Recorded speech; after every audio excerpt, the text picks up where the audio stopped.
Annyeonghaseyo, apa kabar semuanya? Di video ini, Min Bora akan membahas drama terbaru berjudul Duty After School. Drama ini menceritakan tentang kondisi manusia yang berada di tengah perang melawan makhluk asing. Semua bermula ketika benda asing yang seperti bola muncul di atas langit, termasuk di Korea Selatan. Kondisi itu membuat pemerintah memutuskan meningkatkan kekuatan militernya. Dampaknya, sekelompok siswa SMA dipanggil untuk menjalani pelatihan militer. Para pelajar yang harusnya belajar untuk ujian sekolah, malah harus berperang melawan makhluk asing itu.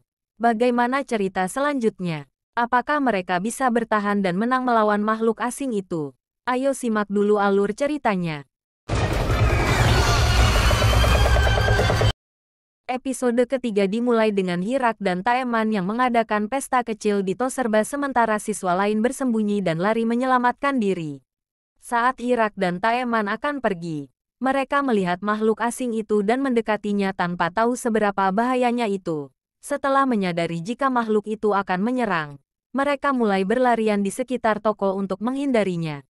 Kemudian Hirak mengunci makhluk itu di dalam freezer di mana dia mulai membeku dan mati. Siswa lain juga mencoba bertahan hidup dengan melawan makhluk bola itu dan saling membantu. Letnan Lee menyelamatkan Bora dan Sun Yi. Dia juga diselamatkan oleh Nara saat makhluk itu diam-diam akan menyerangnya. Para siswa akhirnya bertemu di bawah arahan Letnan Lee dan Kim Won Bin. Mereka terguncang dan tidak percaya tentang apa yang sedang terjadi. Kim Won Bin memberitahu Letnan Lee tentang jumlah korban yang meninggal dan memberinya arloji dari guru Park Eun-yong. Dia juga berkata telah memberi masing-masing 3 peluru kepada para siswa. Letnan Lee memberitahu mereka bahwa apa yang mereka lihat adalah penyebaran bola yang jatuh dari langit. Alasan mereka dilatih karena harus melawan makhluk itu. Saat dia berbicara, dia merasakan sesuatu yang aneh dan meminta para siswa dalam posisi siap dan mengikutinya dari belakang. Dia memberikan umpan dengan melempar topinya. Namun ternyata itu adalah Hirak dan Taeman. Dia dengan cepat meminta mereka untuk menahan tembakan. Tetapi Aesol menembakkan senjatanya dan hampir membunuh kedua orang itu. Terlihat Aesol yang masih gemetaran dan ketakutan. Letnan Lee mencoba menenangkannya dan berkata semuanya baik-baik saja. Para siswa kembali ke sekolah. Mereka terlihat sangat putus asa, berantakan, dan kelelahan. Siswa lain yang melihatnya bertanya-tanya apa yang salah dengan mereka dan apa yang terjadi. Dalam kilas balik, Letnan Lee mengingat apa yang terjadi setelah bola asing itu menyerang divisinya. Dia diberitahu oleh atasannya tentang perintah mobilisasi dan penyusunan siswa SMA. Dia terkejut bahwa militer ingin menggunakan ujian CSAT sebagai alasan untuk mengajak siswa bergabung dengan militer. Letnan Lee menentang gagasan itu tetapi atasannya berpendapat jika lebih baik melatih dan memberi mereka kesempatan untuk bertarung. Selanjutnya para siswa masuk ke kelas dan Hana meminta maaf kepada Bora dan Sun Yi karena tidak membukakan pintu mobil. Park So-yoon berkata jika dia ingin pulang dan siswa lain yang mendengar itu mengikutinya dengan mengemasi buku mereka. Bora mencoba membuat mereka tetap tenang tetapi mereka bersikeras untuk berkemas. Letnan Lee menemukan mereka dalam situasi seperti itu dan menyuruh mereka untuk duduk. Dia berkata jika di luar sangat berbahaya dan sekolah merupakan tempat teraman bagi mereka. Namun semua siswa terutama So-yoon meragukan ucapannya. Sun Yi terus saja menangisi ibunya dan memohon untuk pulang. Dia berjanji jika dia akan tetap tinggal di rumah. Letnan Lee bertanya bagaimana rencana mereka untuk bisa pulang dan apa yang terjadi ketika bola menyerang rumah. Tanpa mendengar keluhan mereka, dia berkata jika pelatihan malam akan berjalan sesuai jadwal dan pergi dari situ. Para siswa memutuskan untuk mengambil voting dan memilih apakah akan tinggal atau pulang. Mereka semua memilih untuk pulang kecuali Yongsu yang masih berharap mengikuti CSAT dan menginginkan poin tambahan. Hirak menjadi frustrasi dengan keadaan itu. Namun Taeman memintanya untuk tenang dan mengingatkannya bahwa itu kesalahan mereka yang meninggalkan grup untuk pergi ke Toserba. 미안해. Won Il-ha juga marah pada Yongsu dan mulai bertengkar dengannya. Ketua kelas atau Yojung memintanya untuk tetap tenang. Argumen memanas dan Yojung menamparnya karena dia menjelekkan mendiang Yonghun. Di sisi lain, Bora menunjuk Aesol dan berkata jika dia yang seharusnya pulang dan diusir dari sekolah.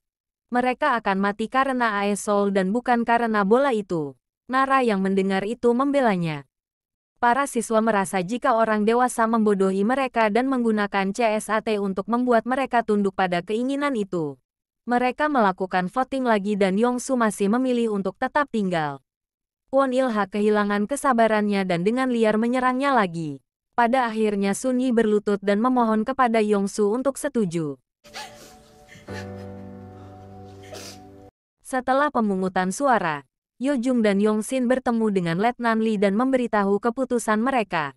Namun Letnan Lee berkata jika tidak ada rumah yang bisa dituju karena orang tua mereka sudah berada di tempat penampungan.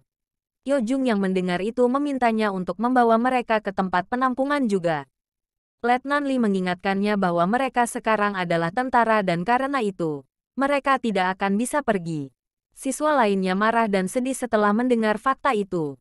Pelatihan malam berjalan sesuai jadwal dan Letnan Lee melatih anak-anak sampai kelelahan. Yojung putus asa dan mengatakan jika dia tidak bisa melakukannya lagi. Kemudian saat mereka beristirahat, para siswa mengeluh dan prajurit Kim Won Bin mengingatkan mereka jika Letnan Lee hanya berusaha melindungi mereka. Sementara itu, Letnan Lee pergi untuk memeriksa bola yang jatuh di lapangan sekolah. Dia mengingat betapa kerasnya militer yang berusaha membuat senjata yang dapat menghancurkan bola tersebut. Setelah banyak percobaan dan kesalahan, mereka mengetahui jika amunisi uranium yang bisa mengalahkan mereka. Namun stoknya sangat terbatas dan hanya bekerja pada bola atau makhluk yang kecil saja. Setelah makan malam, para siswa bertemu dan merencanakan cara untuk melarikan diri. Mereka memutuskan untuk mengirim beberapa siswa dan mengkonfirmasi jika benar orang tua mereka pergi ke tempat penampungan. Mereka memilih Chiyol karena rumahnya yang paling dekat. Yang Su dan Yongsin menjadi sukarelawan untuk pergi dengannya dan Dokjong dipaksa untuk bergabung. Mereka mencoba menyelinap keluar dari gedung sekolah tetapi ketahuan. Setelah dikejar oleh tentara di sekitar sekolah, mereka akhirnya tertangkap. Letnan Lee menghukum semua siswa kelas 32 dan mengingatkan mereka bahwa mereka tidak memiliki hak istimewa sebagai siswa karena mereka adalah tentara. Dia berkata siapapun yang mencoba meninggalkan tempat itu akan dianggap sebagai desersi dan akan diadili oleh pengadilan militer. Dengan kata lain, mereka akan ditembak mati. Para siswa kembali ke barak mereka dan menghabiskan malam dengan memikirkan dan mengevaluasi kembali pilihan mereka. Mereka tidak percaya jika Letnan Lee akan menembak mereka. Yongsin datang dengan rencana baru untuk memberi tahu siswa dari kelas lain tentang fakta dan kebenaran dari situasi mereka. Berita kematian Yonghun dan guru Park Eun-yong menyebar dengan cepat di antara para siswa. Mereka memutuskan untuk mengikuti petunjuk dan arahan dari kelas 32. Para siswa protes dan meninggalkan kelas menuju gerbang sekolah. Komandan Park Yong-il dan para prajurit mencoba menghentikan mereka. Park Yong-il mengeluarkan senjatanya dan menembak ke udara sebagai peringatan. Letnan Lee datang dan mencoba mengingatkan para siswa tentang ujian CSAT tetapi mereka bersikeras tidak membutuhkannya lagi. Mereka hanya ingin keluar. Letnan Lee memerintahkan para prajurit untuk memaksa para siswa kembali. Selama keributan itu, sebuah bola jatuh di dekat mereka dan serangan pun terjadi. Letnan Lee memerintahkan para siswa untuk kembali ke kelas. Tetapi sudah terlambat karena bola itu mulai menyerang. Para prajurit melakukan yang terbaik untuk melawan mereka sebanyak mungkin sambil melindungi para siswa. Sebagian besar siswa terkena serangan makhluk itu meskipun mereka mencoba untuk saling membantu. Komandan Park Yong-il mencoba melarikan diri dengan mobilnya tetapi dia terkena serangan dan dibunuh. Kekacauan berlanjut saat lebih banyak bola yang jatuh dan siswa yang mati satu persatu. Yojung mengerahkan teman-temannya untuk lari ke ruang kelas. Prajurit Kim Won Bin tidak dapat menyelamatkan Wotek sedangkan Yongsin menemukan Aesol dan melindunginya. Mereka terus menyelamatkan satu sama lain. Nara mengambil senjata dan mulai menembaki makhluk bola itu seperti seorang prajurit yang terampil. Para siswa dan beberapa tentara berhasil masuk ke dalam sekolah dan membuat barikade untuk mereka sendiri. Letnan Lee dan Kim Won Bin menyusun strategi untuk membawa anak-anak ke tempat lain. Mereka memerintahkan mereka untuk mengambil perlengkapan di barak masing-masing dan memberi mereka amunisi.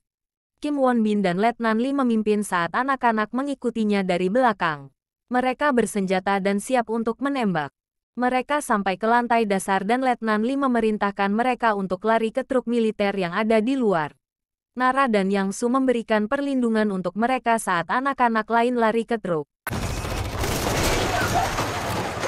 Sun Yi melihat sebuah pesawat jatuh dari langit dan mengalami gangguan emosi. Dia menolak untuk naik ke truk. Yang lain memintanya untuk masuk sementara yang lainnya memberikan perlindungan. Sayangnya salah satu siswa yaitu Kim In Hye gagal untuk naik ke truk. Dia terjatuh dan kakinya terkilir sehingga kesulitan untuk mengejar truk itu.